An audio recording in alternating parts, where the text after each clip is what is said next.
তবে তার ক্যারিয়ারের এই দীর্ঘ পথ পেরিয়ে আসতে নানা সংগ্রাম ও তিক্ত অভিজ্ঞতার মধ্য দিয়ে যেতে হয়েছে। দিঘি সম্প্রতি এক সাক্ষাৎকারে তার জীবনের অন্ধকার সময়ের কথা তুলে ধরেছেন।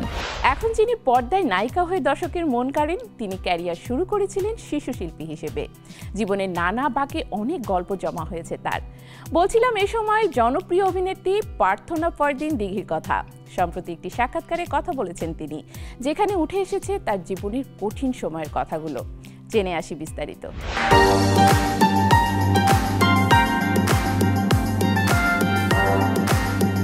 ঢাকাই সিনেমার জনপ্রিয় অভিনেত্রী প্রার্থনা ফরদিন দিঘি, যিনি একসময় শিশু শিল্পী হিসেবে ক্যারিয়ার শুরু করেছিলেন।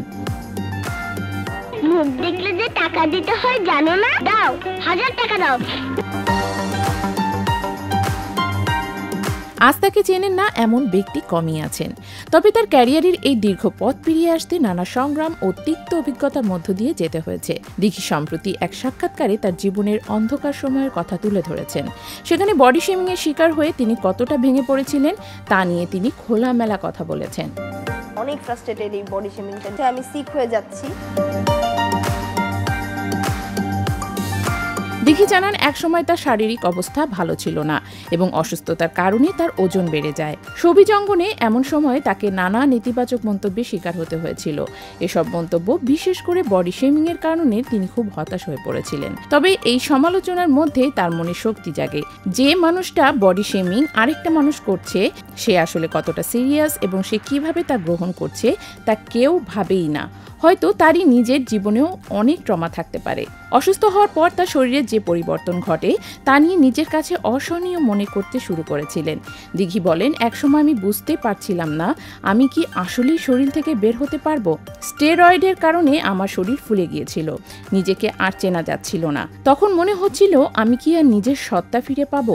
তবে দিঘির জীবন একেবারে থেমে থাকেনি। তার অসম্ভব শক্তি, মনোবল এবং প্রেরণা তাকে আবার স্বাভাবিক জীবনে ফিরিয়ে আনে। তিনি জানান, একসময় ঠিক করলাম আমাকে সবকিছু উপেক্ষা করে সুস্থ হতে হবে। কোভিডের সময় সেটা আরো কঠিন হয়ে দাঁড়িয়েছিল, কিন্তু আমি একে একে সেসব চ্যালেঞ্জ মোকাবেলা করেছি এবং আজকে আমি আবার শারীরিকভাবে ফিট।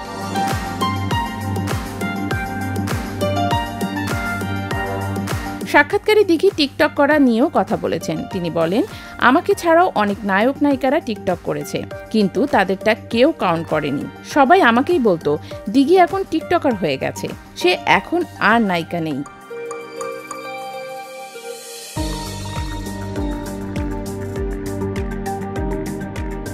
বাইরের সমালোচনা ও বডি শেমিং এর পরও নিজেকে ভালোবাসা এবং নিজের শরীরের প্রতি শ্রদ্ধা রাখা অত্যন্ত গুরুত্বপূর্ণ।